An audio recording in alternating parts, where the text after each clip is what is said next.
Gracias, presidenta. Muy buenas tardes, pueblo ecuatoriano, así como señora presidenta y colegas asambleístas, miembros de esta Comisión de Justicia. Muchas gracias por esta apertura. Considero fundamental que hay que seguir escuchando. Si queremos construir una nueva asamblea, se debe propiciar precisamente la participación de todos los actores y escuchar en qué consiste esta iniciativa, así que agradezco en primer momento. Quisiera rápidamente aprovechar y compartir a todos ustedes el contenido de esta ley orgánica reformatorio al Código Orgánico de la Función Judicial como al Código Orgánico Integral Penal.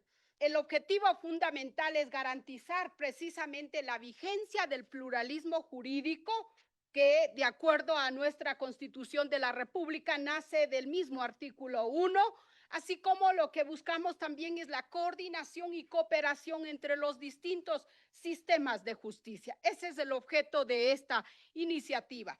Rápidamente, pese a que asumo que todos conocemos el contenido de la normativa constitucional y los distintos instrumentos internacionales, sin embargo, voy a permitirme hacer rápidamente una referencia a lo que dice la norma constitucional sobre la justicia indígena. El artículo 1, ustedes conocen, caracteriza al Ecuador como un Estado constitucional de derechos y justicia, pero a la vez plurinacional e intercultural. La plurinacionalidad no se reduce a que nos sentemos, tal vez aquí indígenas con sombrerito, con algunas blusas bordadas, no, sino cómo esta pluralidad de conocimientos, esta pluralidad de sistemas jurídicos coexisten, ¿no es cierto? Cómo se interrelacionan entre los distintos. Por otro lado, el artículo 171 de la Constitución establece claramente que las autoridades de las comunas, comunidades, pueblos y nacionalidades indígenas, dice, ejercerán funciones jurisdiccionales. Esta palabra de funciones jurisdiccionales solo reconoce al sistema ordinario y a la justicia indígena. O sea, esta potestad la tienen los jueces y juezas del sistema ordinario y las autoridades del sistema de justicia indígena. ¿Y qué más dice este artículo? Con base en sus tradiciones ancestrales y su derecho propio dentro de su ámbito territorial, con garantía y participación y decisión de las mujeres, pueden resolver los conflictos internos en base a sus normas, a sus procedimientos para resolver los conflictos internos que no sean contrarios, obviamente, a la Constitución y a los derechos humanos. Pero también esta disposición constitucional deja totalmente claro que el Estado, dice, garantizará que las decisiones de la jurisdicción indígena sean respetadas por las instituciones y autoridades públicas. Dichas decisiones únicamente estarán sujetas al control de constitucionalidad, esto es, de la Corte Constitucional. Ningún otro juez tiene la potestad de revisar o hacer el control constitucional. Por otro lado, también deja claro que se dictará o se emitirá una ley que establecerá la coordinación y cooperación entre los distintos sistemas, situación que todavía no se ha logrado concretar.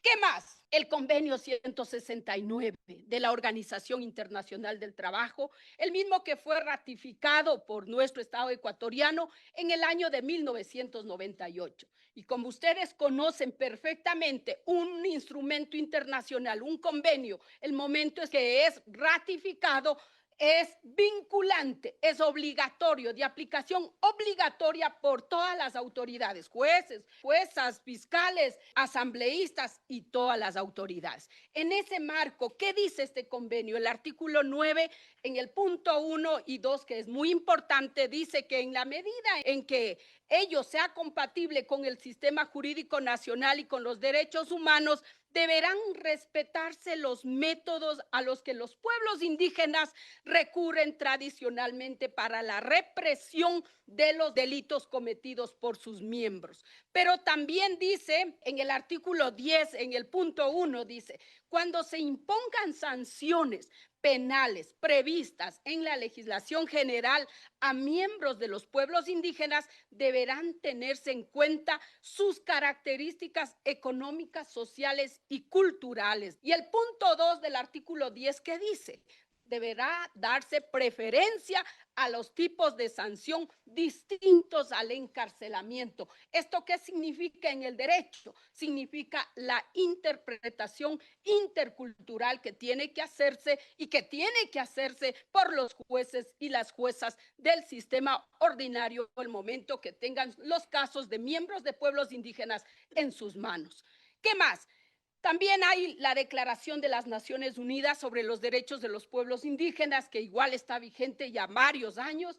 En el artículo 4 de esta normativa dice: los pueblos indígenas en ejercicio de su derecho de libre determinación tienen derecho a la autonomía o al autogobierno en las cuestiones relacionadas con sus asuntos internos y locales, así como a disponer de los medios para financiar sus funciones autónomas. Por otro lado, también la Declaración Americana sobre los Derechos de los Pueblos Indígenas, que es un instrumento igual internacional que recoge los derechos de los pueblos indígenas. Esto también ha sido resultado de la lucha continua de los pueblos indígenas a nivel internacional. En esta normativa, ¿qué dice? El artículo 22 habla de derecho y jurisdicción indígena. Dice en el punto 1, los pueblos indígenas, entre otros, tienen derecho a promover, desarrollar y mantener sus sistemas jurídicos, dice. Y en el punto 2, ¿qué dice? El derecho y los sistemas jurídicos indígenas deben ser reconocidos y respetados por el orden jurídico nacional, regional e internacional. Entre otros, ¿cuál es la finalidad de la propuesta? La propuesta normativa, como bien ya lo dije al inicio, se reforma el Código Orgánico de la Función Judicial y también el Código Orgánico Integral Penal. Y lo que buscamos es fortalecer el pluralismo jurídico y fortalecer la coordinación y cooperación entre estos distintos sistemas jurídicos.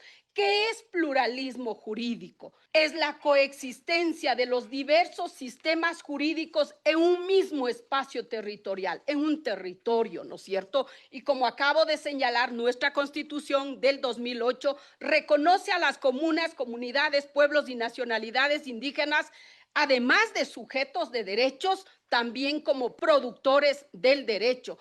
Porque si revisamos el artículo 57.10, establece que las comunidades, los pueblos pueden crear, desarrollar el derecho y la justicia indígena. También hay que entender que, de acuerdo a la Constitución, se reconoce en igualdad jerárquica tanto a la justicia indígena como a la justicia ordinaria. ¿Y esto por qué me atrevo a decirlo? Precisamente por lo que dice la Constitución en el 171, pero también por lo que dice el artículo 76.7.i, que dice que cuando se habla de la cosa juzgada, que es un principio constitucional, dice que lo juzgado en la justicia indígena equivale también a cosa juzgada, ¿no es cierto? Entonces, por ende, no hay posibilidad de revisar, excepto la Corte Constitucional. ¿Qué más? El fundamento del reconocimiento del pluralismo jurídico es la Constitución y radica sobre todo en el derecho de los pueblos y las nacionalidades indígenas a la autodeterminación. Esto nace de un dictamen dado por la Corte Constitucional. Siempre una normativa o una propuesta de reforma a la ley o cualquier iniciativa nace porque existen problemas. Y una ley se hace precisamente para resolver estos problemas. ¿Cuáles son los problemas que existen actualmente y qué es lo que queremos resolver definitivamente con esta iniciativa? Hay que tener claro que las autoridades indígenas han sido criminalizados por ejercer los derechos colectivos. Solo en el año 2022, 48 compañeros y autoridades indígenas fueron amnistiados por esta misma asamblea porque fueron condenados y privados de la libertad por ejercer la justicia indígena, entre otros derechos. Hay jueces y fiscales que vulneran la prohibición del doble juzgamiento, o sea, violentan el artículo 76.7.i, o sea, las decisiones de las autoridades indígenas no sirven para nada para ciertos jueces y fiscales. ¿Qué más? Hay jueces que no declinan competencias con argumentos totalmente racistas, ilegales e inconstitucionales. Me detendría a analizar cada uno de los casos, pero lamentablemente por el tiempo no lo voy a poder hacer. Lo dejo señalando. Hay autoridades indígenas que tienen que emprender una larga batalla jurídica hasta llegar a la Corte Constitucional para hacer respetar sus derechos. Estos son los problemas que necesitamos resolver con esta iniciativa. ¿Qué es lo que contiene esta iniciativa? Contiene 13 artículos reformados del Código Orgánico de la Función Judicial, 7 disposiciones reformatorias del Código Orgánico Integral Penal, una disposición transitoria y una disposición final. ¿Cuáles son o en qué consiste estas propuestas relevantes?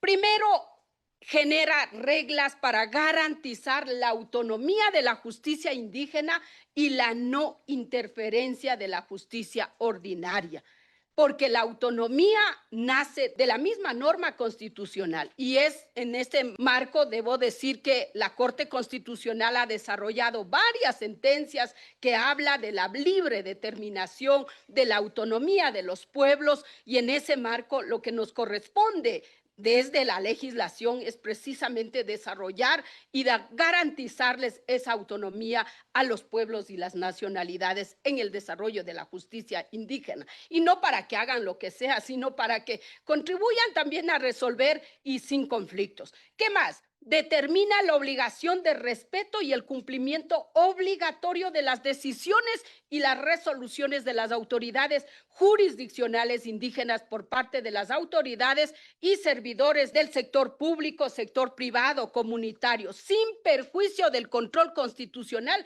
tal como manda la misma Carta Magna. ¿Qué más? Establece la necesidad y obligación de coordinar y cooperar entre los jueces, entre los operadores y auxiliares de la justicia ordinaria y la justicia indígena. Yo siempre lo he dicho de mis clases, digo, miren, en Ecuador está reconocido la vigencia de los distintos sistemas jurídicos y todos los sistemas jurídicos lo que buscan es garantizar el acceso a la justicia del ciudadano o de la ciudadana que fue víctima de vulneración a su derecho. La diferencia es que cada uno tiene sus códigos culturales propios, ¿no es cierto? En ese sentido, ¿qué es lo que necesitamos? Fortalecer los sistemas jurídicos para que ningún hecho de vulneración a derechos quede en la impunidad. De manera que hay que garantizar o propiciar esa coordinación y cooperación. También establece la necesidad de incorporar en los procesos de formación y capacitación continua que lleva a cabo la Escuela Judicial del Consejo de la Judicatura, que se incorporen temas como el pluralismo jurídico, la justicia indígena, la plurinacionalidad, la interculturalidad, los derechos colectivos, porque si un juez no conoce todas estas temáticas, ¿en qué condiciones está para dictar una sentencia con interpretación intercultural? No está en condiciones óptimas. No podemos esperar que sea un indígena que esté de juez para solo ahí garantizar que me va a dictar una sentencia con interpretación intercultural. En ese marco necesitamos que en la escuela judicial se incorporen estas temáticas si realmente estamos tomando en serio este carácter de Estado plurinacional. ¿Qué más? Fortalece también el mecanismo de declinación de competencia por parte del sistema de justicia ordinario, de manera sumaria y sin que exista la interferencia por parte de los jueces y juezas o fiscales, quienes en la actualidad casi hacen un control de constitucionalidad. Y hemos visto casos preocupantes, que hay jueces que piden hasta un certificado para que demuestren si realmente son indígenas para pedir la declinación de competencia. Entonces, estos elementos, estos problemas hay que resolver y se lo hace desde aquí. También se determina la aplicación del principio de intercultural cuando se juzga en el sistema ordinario a personas pertenecientes a los pueblos y nacionalidades, tal como dispone el convenio 169 de la Organización Internacional del Trabajo. ¿Qué más? Determina reglas y mecanismos para evitar el doble juzgamiento cuando un conflicto ya ha sido resuelto por la justicia indígena. Nos hemos encontrado con varios casos. Un caso es resuelto en la justicia indígena y resulta que mañana ese mismo caso está siendo conocido por el juez ordinario. Y ahí que se está haciendo, se está violentando al principio de que nadie puede ser juzgado más de una vez por la misma situación. También estamos planteando que se evite, obviamente, la criminalización de las autoridades jurisdiccionales indígenas por el ejercicio del derecho colectivo. Hasta aquí, estas son las propuestas. Señora presidenta, colegas asambleístas, miembros de esta comisión, aspiro que sean consideradas. Sé que van a proceder con la unificación y me parece lo más saludable. Estas iniciativas han sido construidas, primero, con participación de los verdaderos actores, los pueblos y las nacionalidades. Segundo, está construido en el marco de lo que dispone la misma norma constitucional, porque aquí estamos para legislar, para lograr materializar los derechos que están en la Constitución. También han sido construidos apegados a las distintas sentencias dictadas por la misma Corte Constitucional y los tratados que he hecho referencia. Hasta aquí, muchísimas gracias. Si existe alguna pregunta, estaré aquí. Muchas gracias, presidenta. Devuelvo la palabra.